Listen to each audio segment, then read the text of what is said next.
Hello दोस्तों, कैसे हैं? आई होप आप सभी लोग अच्छे होंगे, स्वस्थ होंगे। तो चलिए, आज हम एक नई बीमारी के बारे में चर्चा करेंगे और वो बीमारी जो है उसका नाम है जीबीएस। जीबीएस का फुल फॉर्म होता है गुलेरियन, ठीक है, बेयर सिंड्रोम। गुलेरियन बेयर सिंड्रोम होता है। ये एक ऐसा सिंड्रोम है। पहली बात तो मैं आपको ये बताना चाहूँगा कि जो जीबीएस है जिसमें ये सिंड्रोम लिखा है और ये सिंड्रोम है, सिंड्रोम का मतलब क्या होता है? तो सिंड्रोम का मतलब होता है ग्रुप ऑफ डिसीज। कई डिसीज मिल करके, जो डिसीज को मिला करके जो एक चीज़ बनती है उसी को क्या कहते हैं? सिंड्रोम कहते हैं। सिंड्रोम खतरनाक भी होते हैं, ठीक है। जैसे अगर ह्यूमन में देखे जाए तो कई सिंड्रोम पाए जाते हैं। क्रोमोसोम को लेकर के सिंड्रोम होते हैं, न्यूरोलॉजिकल सिंड्रोम होते हैं। तो सिंड्रोम को हम पढ़ना चाहें तो सिंड्रोम ढेर सारे होते हैं। जैसे टर्नर सिंड्रोम हो गया, क्लाइनफेल्टर सिंड्रोम हो गया, डाउन सिंड्रोम हो गया, ठीक है, क्रेडुचैक सिंड्रोम हो गया। इस तरह ढेर सारे सिंड्रोम होते हैं। लेकिन अगर हम बेसिकली मेन बात करना चाहेंगे तो जो कि हम आज आपको बताएंगे इस वीडियो में, तो ये जो है इसको बोलते हैं गुलियन बार सिंड्रोम। ये जो सिंड्रोम होता है एक न्यूरोलॉजिकल डिसऑर्डर होता है, बहुत ही इंपॉर्टेंट है। अभी हाल ही में चर्चा में आया था, ठीक। कई लोगों को फैल रहा था ये सिंड्रोम, कई लोग इस सिंड्रोम से ग्रसित हो गए थे, ठीक है। तो इसके बारे में वीडियो बनाना बहुत ज़रूरी था, इसलिए हमने सोचा आज हम जो वीडियो बनाएंगे वो हम जीबीएस पे बनाएंगे। तो चलिए, जीबीएस होता क्या है हम पहले उसके बारे में चर्चा करेंगे। जीबीएस होता क्या है, ठीक है। जीबीएस जो है एक रेयर न्यूरोलॉजिकल डिसऑर्डर होता है। कैसा डिसऑर्डर है ये? न्यूरोलॉजिकल डिसऑर्डर होता है, ठीक है। जिसमें होता क्या है, where the body's immune system mistakenly attack the peripheral nerves, ठीक है। ये इंपॉर्टेंट है। इसमें क्या होता है, ये जो बॉडी है, बॉडी में इम्यून जो सिस्टम है, इम्यून सिस्टम वो होता है जो कि हमें बाहर के पैथोजन से क्या करता है, लड़ने में सहायता करता है, ह्यूमन बीइंग के अंदर होता है। तो ये क्या करता है, इसमें immune system mistakenly attack the peripheral nerve. खुद का इम्यून सिस्टम खुद की पेरिफेरल नर्व पे क्या करने लगे, अटैक करने लगे। कुल मिलाकर के इसमें कंडीशन ये बनती है कि अगर मान लीजिए हमें बुखार है या हमें जुखाम है, तो अगर जुखाम है हमें, तो बाहर से वायरस आएगा हमारे अंदर, ठीक है।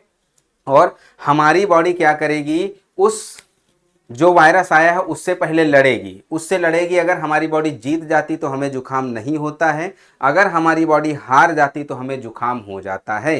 कारण इसका क्या होता है कि जो बाहर से पैथोजन आया है, सबसे पहले हमारी बॉडी क्या करेगी, उसके अगेंस्ट में एंटीबॉडीज बनाएगी और वो एंटीबॉडीज क्या करेंगी, बाहर वाले पैथोजन को मारेंगी। अगर हमारी शरीर की जो एंटीबॉडीज हैं वो जीत गई और वो पैथोजन मर गया तो हमें बीमारी नहीं होनी है। अगर हमारी बॉडी हार गई और एंटीबॉडीज हार गई तो वो क्या करेगा, हमारे ऊपर अटैक कर देगा और हमारे डिसीज हो जाएगी।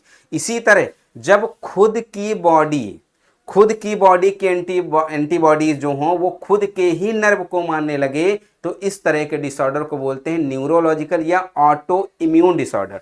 तो ये एक न्यूरोलॉजिकल डिसऑर्डर होता है, साथ ही साथ ये एक ऑटो इम्यून डिसऑर्डर होता है। ऑटो इम्यून डिसऑर्डर का मतलब ये होता है कि खुद की एंटीबॉडी खुद की ही चीजों को मारने लगे, तो ये ऑटो इम्यून डिसऑर्डर होता है, ठीक है। तो ये एक न्यूरोलॉजिकल डिसऑर्डर है, साथ ही साथ ऑटो इम्यून डिसऑर्डर है। इसमें क्या होता है, बॉडी का जो इम्यून सिस्टम होता है वो मिस्टेकली अटैक करने लगता है, पेरिफेरल नर्व पे अटैक करना लगता है, इसीलिए इसको न्यूरोलॉजिकल डिसऑर्डर के नाम से भी जानते हैं, ठीक है। चलिए next, this attack lead to muscle. इसका जब ये अटैक करेगा तो मसल वीक हो जाएंगी और सीवियर केसेस में पैरालिसिस तक हो जाती है। अगर सीवियरिटी बढ़ती तो उसमें पैरालिसिस तक बढ़ जाती है। आप सीधे खड़े रहेंगे, एकदम से पैरालिसिस आएगी और एकदम से गिर जाएंगे। पैर की मसल बिल्कुल वीक हो जाएंगी, नर्वस सिस्टम बिल्कुल काम नहीं करेगा। यहाँ पे हम एक बात और बताना चाहेंगे, पेरिफेरल जो नर्व होती हैं वो हमारे स्पाइनल कॉर्ड से निकलती, वो हमारे क्रेनियम से निकलती हैं और पूरे शरीर में फैली हुई होती है पेरिफेरल नर्व, ठीक है। और ये जब सिंड्रोम होता है तो इस सिंड्रोम में पूरी शरीर की नर्व क्या कर जाती है, डैमेज कर जाती है। जहां जहां नर्व में दिक्कत होगी, जहां जहां खुद की एंटीबॉडीज नर्व को डैमेज करने लगेंगी, वहां वहां क्या होगा, पैरालिसिस संभव है, पैरालिसिस होने की संभावना रहती है। तो आपने ये जाना कि एक न्यूरोलॉजिकल डिसऑर्डर है, साथ ही साथ ऑटो इम्यून डिसऑर्डर है। इसमें होता क्या है, अगर बढ़ जाता है, इसकी सीवियरिटी बढ़ती है तो मसल वीक होती है और मसल वीक के साथ साथ पैरालिसिस भी होने के चांस रहते हैं। तो चलिए काज देख लेते हैं, इसके बाद क्या होगा काज। तो काज देख लेते हैं किस कारण फैलता है। तो काज तो इसका अननोन है, जो एग्जैक्ट काज है वो क्या है, अननोन है, इसका एग्जैक्ट काज अननोन है, ठीक है, पता नहीं चल पाया। लेकिन कभी कभी ये देखा गया है कि कुछ वायरल और बैक्टीरियल इन्फेक्शन होने के बाद, वायरल और बैक्टीरियल इन्फेक्शन होने के बाद हमारे इम्यून सिस्टम में गड़बड़ी हो जाती है, जिसकी वजह से खुद की एंटीबॉडीज नर्व को क्या करने लगती है, डैमेज करने लगती है और जीबीएस हो जाता है। ये याद रखना है, ठीक है। एग्जैक्ट इसका जो काज है वो पता नहीं चल पाया है, कुछ वायरल और बैक्टीरियल डिसीज होने की वजह से उसके होने के बाद क्या होता है, जीबीएस होने के चांस रहते हैं। इसमें इम्यून जो सिस्टम होता है, होता क्या है, इसमें इम्यून सिस्टम ओवर रिएक्शन करने लगता है, ठीक है, इन्फेक्शन के लिए। और इसका मतलब क्या निकलता है, can lead to nerve damage. जब हमारा इम्यून सिस्टम ओवर रिएक्ट करने लगेगा तो क्या होगा, नर्व डैमेज होने लगेगी और खुद की एंटीबॉडीज जो होंगी वो नर्व को डैमेज करने लगेंगी। तो ये इसका काज होता है। काज आप समझिए, काज क्या है, अननोन है। पहली बात तो काज अननोन है। दूसरी बात, वायरल और बैक्टीरियल इन्फेक्शन के बाद होने वाली बीमारी, मतलब बैक्टीरियल इन्फेक्शन होने के बाद भी ये हो सकता है, ठीक है, कुछ केसेस में देखा गया है। अगर इसमें होता क्या है, इम्यून रिस्पॉन्स जो होता है, जो इम्यून सिस्टम होता है वो ओवर रिएक्ट करने लगता है, जिसकी वजह से क्या होती है, इन्फेक्शंस के लिए, जिस can lead to nerve damage. इसके बाद क्या होता है कि नर्व डैमेज हो जाती है और पैरालिसिस तक हो सकती है। चलिए, काज की बाद हम सिम्टम की बात करेंगे कि इसका सिम्टम क्या क्या होते हैं। तो सिम्टम अभी हम कुछ पढ़े भी हैं, जैसे मसल वीक हो जाएगी, मसल में वीकनेस आ जाएगी, नंबनेस, सुन्नपन आ जाएगा, आपको पता ही नहीं चलेगा कि इस हाथ में कुछ गड़ रहा है या नहीं गड़ रहा है। सुई चुभोगे तो पता ही नहीं चलेगा कि सुई चुभ रही है या नहीं चुभ रही है। पेन होता है, खतरनाक पेन होता है, ठीक है। बैलेंसिंग में गड़बड़ी आएगी, आप चलोगे तो पता ही नहीं चलेगा कहाँ पैर रख रहे हैं, कहाँ पैर नहीं रख रहे हैं। ब्रीदिंग, सांस लेने में भी दिक्कत होने लगेगी। और साथ ही साथ जो ऑटोनॉमिक नर्वस सिस्टम है वो भी नहीं, अदर ऑटोनॉमिक नर्वस सिस्टम भी क्या हो जाएगा, इसमें इंक्लूड हो जाएगा। जैसे कि हार्ट रेट बढ़ जाएगा, बीपी फ्लक्चुएट करेगी, ठीक है, हार्ट रेट भी बढ़ सकता है, बीपी भी फ्लक्चुएट करेगी। तो ये सिम्टम आएंगे, मसल वीक हो जाएगी, नंबनेस, टिंगलिंग आएगी, पेन होगा, बैलेंसिंग कोऑर्डिनेशन में दिक्कत होगी, सांस लेने में दिक्कत होगी, ठीक है, ऑटोनॉमिक नर्वस सिस्टम में भी इश्यूज आएंगे, बीपी बढ़ गई, हार्ट रेट बढ़ गया, ठीक है। तो ये सब इसमें आपको सिम्टम देखने को मिलेंगे, ठीक है। अब सिम्टम की बात, इसके बाद हम बात करेंगे आगे जो है डायग्नोस, कैसे डायग्नोस होगा, मतलब कैसे पता चलेगा कि जीबीएस ये कैसे पता चलेगा कि ये जो बीमारी है कौन सी है, जीबीएस। बहुत आसानी से आप समझ सकते हैं, डॉक्टर के पास जाएंगे तो डॉक्टर आराम से बता देगा। पहला तो इसको एग्जामिन करेंगे, न्यूरोलॉजिकल एग्जामिन करेंगे, सेंसरी परसेप्शन में देखेंगे, ठीक है। आपको ये पेन थोड़ा सा मान लीजिए बहुत गर्म है, पहले इसको टच करिए, पता चलेगा कि आपको पता ही नहीं चल रहा है कि ये गर्म है या ठंडा है, ठीक है। तो सेंसरी परसेप्शन बहुत जरूरी है, सेंसरी एग्जामिनेशन बहुत जरूरी है, न्यूरोलॉजिकल एग्जामिनेशन बहुत जरूरी है, इससे पता चलेगा टिंगलिंग है, नंबनेस है, ठीक है।